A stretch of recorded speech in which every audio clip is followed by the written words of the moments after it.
I want to play Terraria. I wanted to beat Calamity Infernum for the first time, solo. I've never beaten Calamity before, nor do I have a lot of experience in Terraria. Even though Infernum difficulty is one of the hardest difficulties you can play on, it shouldn't be that bad. Fortunately, I am just a god gamer, so I hope you enjoy part 1 of this Terraria series. I'm gonna be honest with you guys, the early game is really boring, so I'm going to give a quick summary of everything that happens. I first started by collecting wood and creating a starter house for my first few NPCs in order to get the forest pylon. This is actually really annoying though, because I'm just trying to build my house and everything's just like walking into my home. Then I went out to explore the right side of the map, and I died a lot. I began constructing my main storage area, creating new weapons, and exploring even more of the map to try and get new accessories. I did find these triple big trees, which was pretty cool. Then I went mining, as I needed tons of hard crystals in order to increase my max HP. At this point, I was sick of my basic old storage system, so I upgraded to using the magic storage. Honestly, the magic storage might just be one of the greatest mods ever created. If you would like to see the other mods I used in my Terraria run, they will be listed in the description of this video. I went back down into the mines after creating my magic storage and got a ton of hard crystals.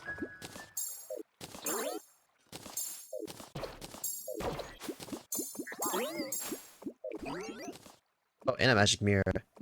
I mean, I don't think I'll be using it, because recall potions are just better. I mean, if I ever run out. Fun fact, magic mirrors are actually slower than using recall potions, so I never actually use them. But magic mirrors are helpful for crafting conches and calamities, so don't just throw them away. While searching some chests, I found an extractinator, which might just be one of my favorite items in Terraria. Oh, look at all this silt. Oh my, and there's still more as well.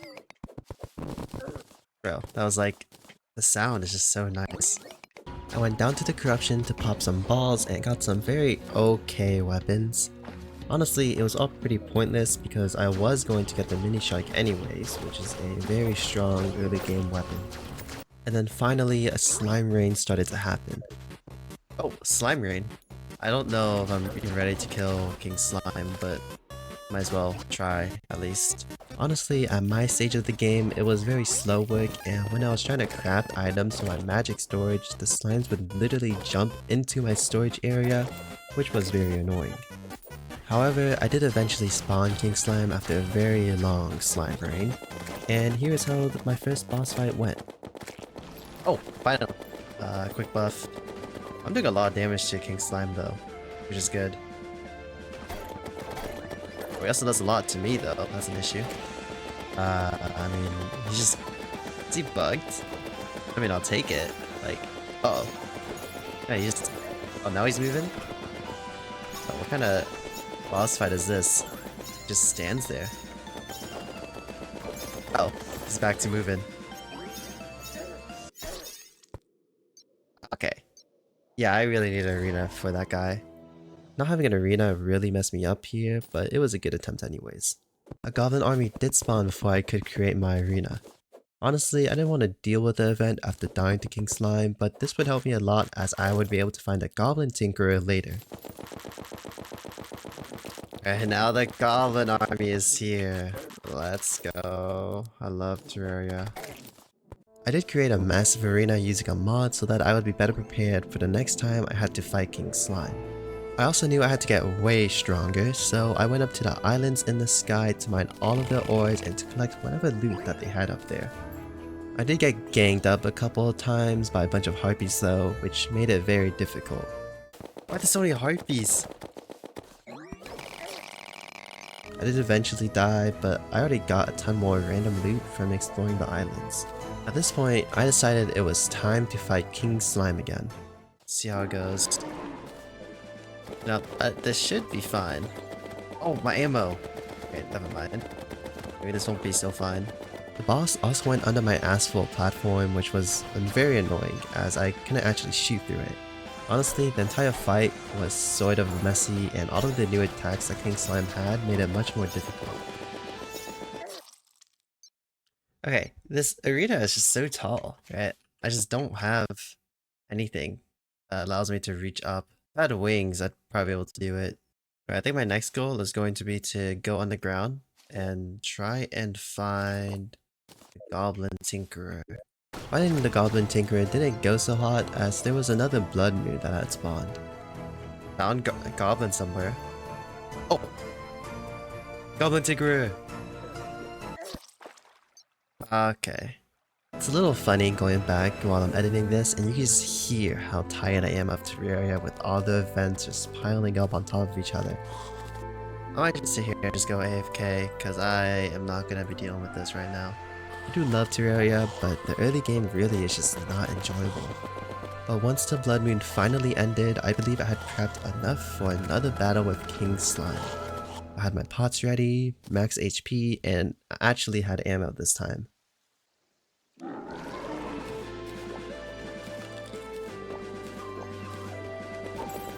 Man, I really do hate this crystal thing though, like it's really annoying.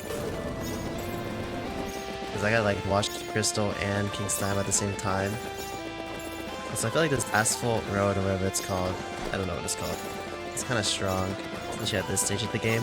But I don't care. I just want to kill this guy. Even though he's like the first boss in the game. When I was playing like a normal playthrough, this is like the easiest thing ever. Like unmodded everything.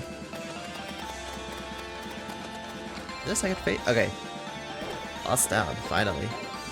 This boss out of many. And I still gotta kill Eye of Cthulhu, but that shouldn't be much harder than the King Slime. I did mid a lot of King Slime's attacks and was able to dodge way better than originally. After finally killing the boss, I decided to go again so that I could get his mount.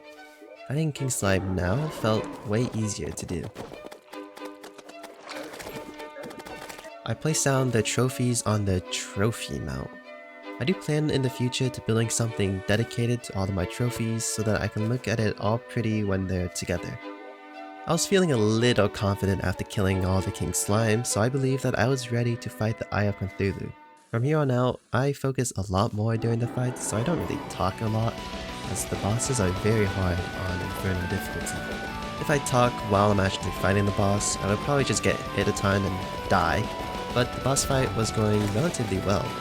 I was on half HP when the boss also had half HP. The second phase was very scary, especially since I didn't know what its attacks were. However, in the end, I was able to come out on top. First try. That's kinda close, I guess. That was the first time I ever fought the Eye of Cthulhu on this Infernum game mode. Alright, hopefully we got the good loot from it. Oh! Look at that. Wild Shield of Cthulhu? That's literally what I was looking for.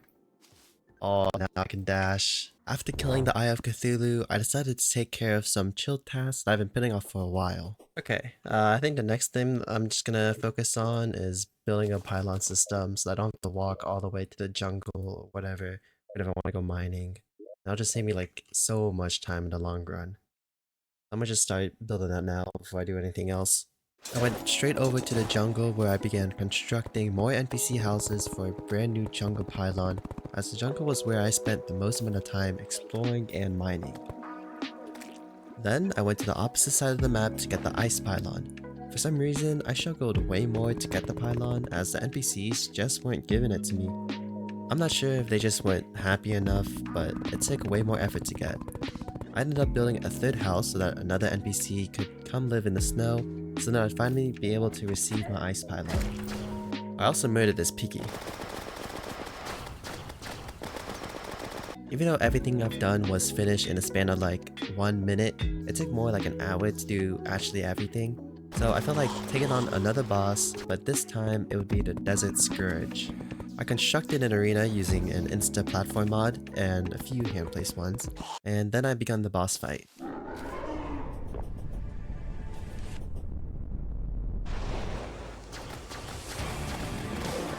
The Desert Scourge was another starter boss, so I didn't think it was worth investing so much into a big arena. It was a very simple fight, as all I had to do was fly upwards and away whenever it tried to attack me. It was shooting a ton of projectiles at me at the same time, which were hard to dodge, but the shield that I received from the Cthulhu made it way easier to afford everything. Honestly, not a very hard boss at all. I didn't need any of its drops, so I was just doing it so I could add the trophy to my collection. I've been using the same two weapons for a lot of my run, so I decided to try and get the Storm Surge, which is kinda like a shotgun that shoots shockwaves that goes through walls. In order to acquire all of the materials needed to craft the gun, I went down to the Sunken Sea to get prism shards and other materials. Once I acquired the new weapon, I went down to the mushroom biome to try and fight the Crabron. I created a very scuffed arena as I wasn't sure if I was even ready to fight the boss.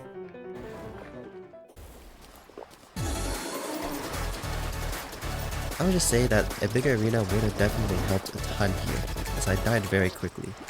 I was too lazy to expand the arena though, as I would have had to blow up the surrounding area as well. I just left the Crabulon alone and went right to fighting the Eater of Worlds. On my first attempt, I spawned the boss way too far from my arena, so I already lost half my HP by the time I actually got there. The boss's AI is also much more aggressive than normal, which makes it very difficult to dodge, and the worm also splits into multiple smaller worms every time you kill it. But that's okay. On the next attempt, I brought the item that summons the Eater of Worlds, so I don't have to be so far from my arena when it first spawns. I also use a gravitational potion to make dodging its attacks easier.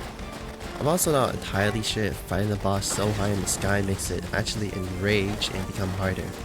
However, even if it is true, I was still able to get to the final phase, which is when it splits into 4 different worms. With all 4 worms shooting out acid, it became overwhelming again, and I ended up dying. But that's okay. I would just try a new tactic. Well, I mean, if it's enraged when I'm above ground, let's just fight it underground.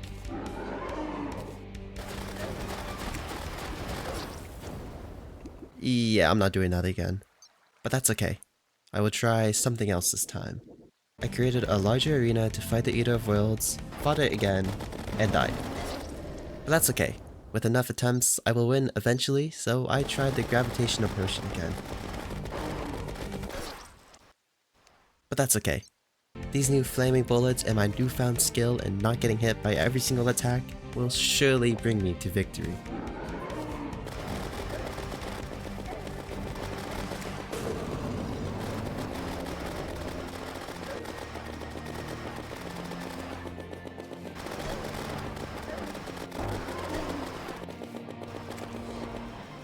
Huh, I didn't die this time. And there you have it, how to beat the Eater of Worlds with no sweat at all. I don't even know what I even did differently that fight, but finally I've beat the Eater of Worlds. It took like maybe 7 tries-ish, I don't know. But now finally, I can like go to hell and start farming stuff. Now we can add the trophy to the collection. There we go. Right now I need to make the Nightmare Pickaxe and then go to hell so I can start farming up Hellstone and then I'll be able to fight the next boss from there. So now I get access to a bunch of new loot now. I created a elevator all the way down, which just means I threw dynamite below me for like 5 minutes straight. Maybe this is some new hidden tech, but because there's so much water, I used a floaty accessory to stay centered so that I never had to adjust myself while I was using dynamite. It's too bad I'm really gonna only use this elevator once, because by then I'll have the conch to just go to hell whenever I want, but I guess this also shows like a bunch of these cave systems as well, so I guess they'll still be helpful later. Soon enough, I finally arrived to my destination. I chucked the obsidian skin potion, making me immune to all fire, and proceeded to go absolutely ham on the hellstone for the entire duration of the pod. Okay, well I think 1400 hellstone is more than enough. Right now I'm just gonna be searching for chests, trying to get like some new good loot, hopefully. Well, first I need the key to open this chest. Oh, I need to go defeat Skeletron to get his golden keys to get the shadow key before I can loot the chest. So, I guess I'll just make whatever I can with the hellstone. I need to kill the hive mind now in the corruption, which should be fine. I mean, I'm gonna assume that I can kill the guy now, so I'm just gonna try and see how it goes.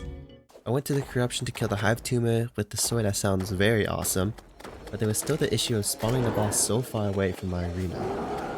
The boss was very annoying as it kept on moving around me super quickly and it was hard to react to its movements. So why is it so hard? Why is this guy just like running everywhere? Like I feel like I cannot hit this guy at all, which is kinda an issue. The high tomb's always so far away from where I am. But the boss was super agile, it still did have a weakness. Wait, this guy does not have very much HP though, so maybe it won't be that bad. I was starting to beam the hive mind, but it gained a new attack where corruptors came from the sides of my screen and I have to dodge their attacks. And then gained this stupid flamethrower attack, which was very hard for me to dodge at first as it happened so quickly and it was hard to tell when it was gonna use it. The boss then said it's still going and gained a bunch of its HP back. The change in scenery made me slightly poo myself as I didn't know what to expect. It gained this new attack where it shoots out a ton of projectiles like shotgun, and it felt like the boss was even more aggressive. All of the dashes into me, and the flamethrower, and the corruptors, and all of the other attacks made it super difficult to do. I was so close to killing the boss as well, but then I accidentally tapped my head against the corruptor and died. No! Okay. This boss is really annoying to fight, because he kind of just like bounces everywhere. But it is totally beatable. I instantly went back to the hive tumor. This time, killing it while far away from it so I could run towards my arena sooner, and got the boss low enough to go back to its final phase.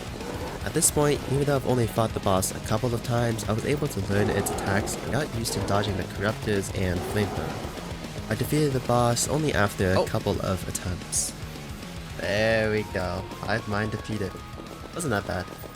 Kinda annoying, but it'll be fun though. Once I like understood its attacks more, it wasn't that hard really. We're gonna need to expand this little trophy place soon. The reason that I killed this boss was in order to mine the ores that I stored in the floating islands. Right now, I should be able to go up to the clouds and those sky islands. There we go. Now it's all glowing and stuff, so now I should be able to mine it all. Don't know what I need it for, but you know, I'm just gonna get it anyways. I created a shotgun that shoots out like 30 pellets at once. This bow that shoots out feathers with the arrows. And finally, I acquired some nice wings for myself. Oh, I can make skyline wings now. Wait, taking that? Having wings feels so nice now. I think I'm gonna have to retire the mini shark now. Like, it was a good weapon. I've been using it for so long. I'm quite happy to get new weapons like this bow. I haven't used a bow yet. I've been using like a bunch of random guns, but now I'm finally gonna use one. I'm gonna skip on killing Queen Bee right now, because I'm gonna be real, such a small area. I don't want to make a whole arena just for a bee fight, so I'm just gonna skip her for now. Just try to prep for a Skeletron, see how well I can do first. For prepping for Skeletron, I reforged my new weapons, constructed a quick arena, and started potting up. All I had to do was wait for night. I didn't know this until a couple minutes of waiting, but it was literally midday at this point. Not knowing what time it was sucked, so I just went to hell so that I could finally steal one of the clocks that they had in order to tell the time. But finally, it was time to fight.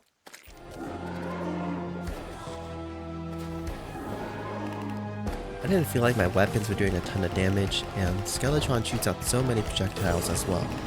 It basically became a bullet hell game where I just had to do my best to dodge everything. Yet, I still got destroyed. Alright, that Skeletron, I don't know if that was even that close, really. I guess I can summon it here. Maybe this will help. Summon it up here. And sometimes, the boss literally just rams me, which makes me feel like there's literally no counterplay to. Okay, maybe it's not that bad. I should get good at the game, maybe. There was also another issue that I didn't think about. All of my NPCs were right below me, so as you could maybe see, a few of my NPCs got murdered while I was fighting Skeletron.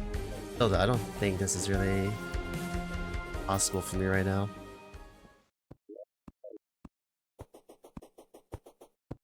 Bro. It was once again nighttime, which meant it was now time to get absolutely pummeled by Skeletron. I even brought back the mini shark from retirement in hopes that it would do more damage than my newer weapons. This fight was going well, as I went no hit for a quarter of the boss's HP. I got to about half HP and I was practically full HP. I had no idea what changed about me after a couple boss fights, but I just somehow became some sort of Terraria god. Once I got low enough, it had this new attack where it confined me into an arena and shoot skulls from above where there's only one safe place.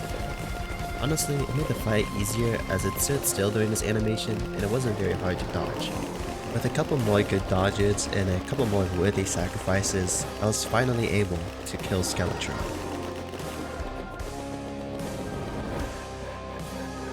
Please don't tell it's the second phase. Bro, that scared me. Yo! Honestly, like, I don't know how I just did it first try. It wasn't that bad. I don't know what changed though from like last time.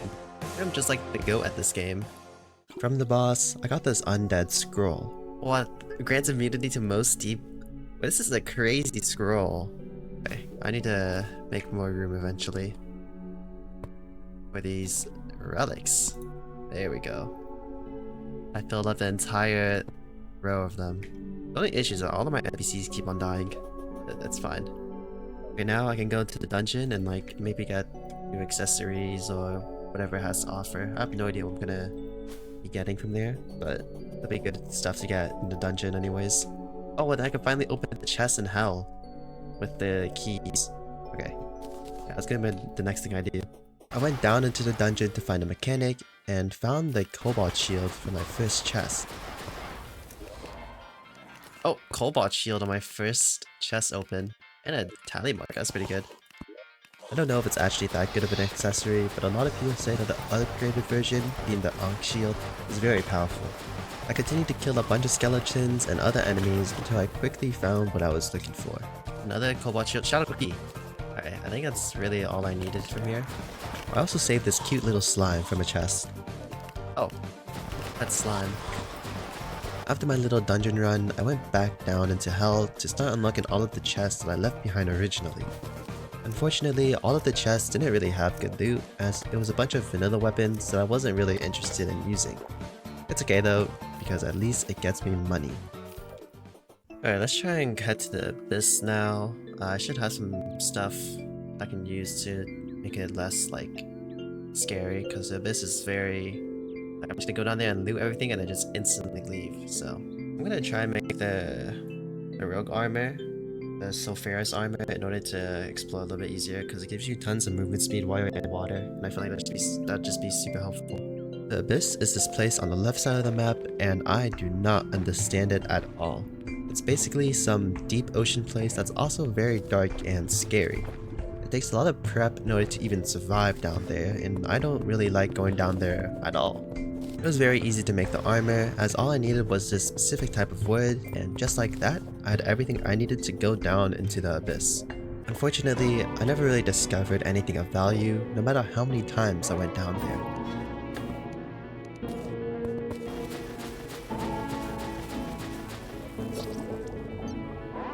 I did not know I was gonna die that quickly. I didn't really get anything good. I don't know what I'm looking for down there. I also lost a ton of gold. I'm just keep on going back, just try and find something good. Oh, I'm gonna use my recall pop. I'm trying to grab my golden run.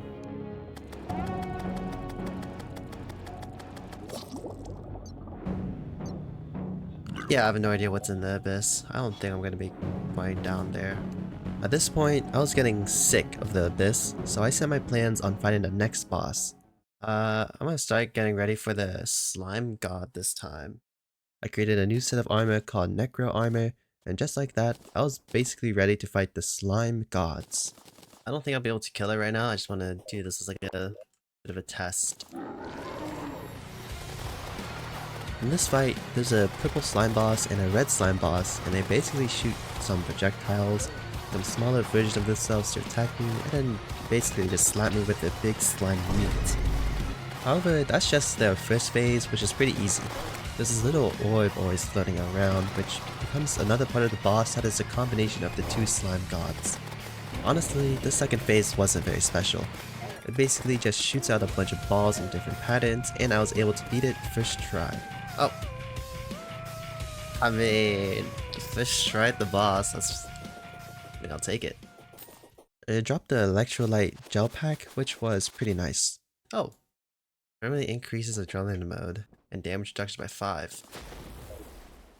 Oh, I did get what I wanted. I wanted these guns. I have no idea if they're good or not. I went ahead and placed down the trophies once again and decided to fight the boss again for fun. I wasn't actually sure if the new guns were very good or not, but they were kinda weird as the projectiles were quite slow.